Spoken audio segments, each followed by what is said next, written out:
شحال من مره كتبغيو طيبوا البيض في الصباح مثلا او ديروا الفريت في الفران بشي ماده دهنيه صحيه؟ هنا كيكونوا عندنا ثلاثه ديال الاختيارات، يا اما زيت الروميه اللي ماشي صحيه، زيت الزيتون اللي ما كتحملش الحراره العاليه، او الزبده اللي حتى هي ما خصهاش طيب على حراره عاليه. الحل بسيط وبين يدينا ومن تقاليدنا الامازيغيه، هو سمن اودي او الغي. كاين واحد الاختلاف بسيط بين سمن اودي والغي، غادي نوريكم كيف ديرهم بجوج. كنجيبوا الطاوه اللي غنديروا فيها الزبده، كنحطوا فيها الزبده ديالنا على حراره عاديه حتى كتبدا تذوب. باش كتذوب كنقصوا الماكسيموم ونخليوها حتى تذوب كامله. مع الوقت كنلاحظوا ان الحليب انفصل على الزبده او على الماده الدهنيه. كنكملوا ديما بحراره ناقصه بزاف حتى نلاحظوا ان الحليب لصق في التحت ديال داك الطنجره ديالنا. دابا مبقى علينا غنجيبوا شويه ديال السميده. انا استعملت كيلو ديال الزبده اللي زدت عليها 3 المعالق ديال السميده. هاد السميده عندها دور واحد فقط، هي غتجمع ليا كاع داك الحليب في التحت ديال الزبده وغتخلي الفوق غير الماده الدهنيه اللي هي غتكون ليا سمن اودي او الغي، واللي الطياب بها بدرجه حراره عاليه كيكون امن.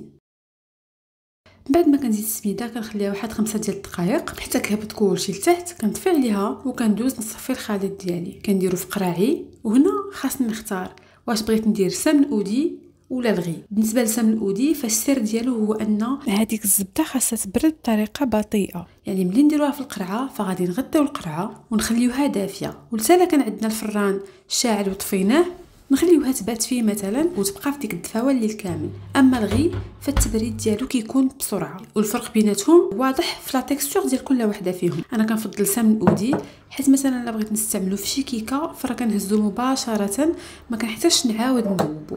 حاجه اخرى خصكم تعرفوا على سمن اودي انه ما كيخسرش برا الثلاجه، يعني ممكن تحتفظوا به غير في بلاكار او في البوطاجي ديالكم وما غاديش يخسر، عكس الزبده. انا هنا ما درت حتى شي تنسيمه لسمن اودي او الغي.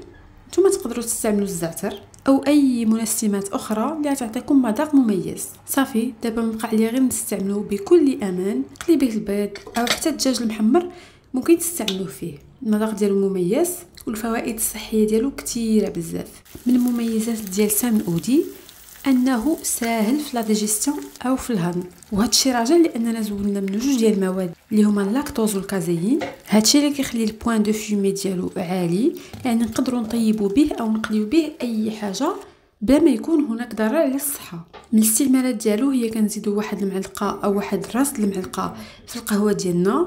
بهذه الطريقه القهوه ديالنا كتكون ملينه وصحيه اكثر. كنتمنى ان هذا الفيديو يكون عجبكم وفادكم. السلام عليكم.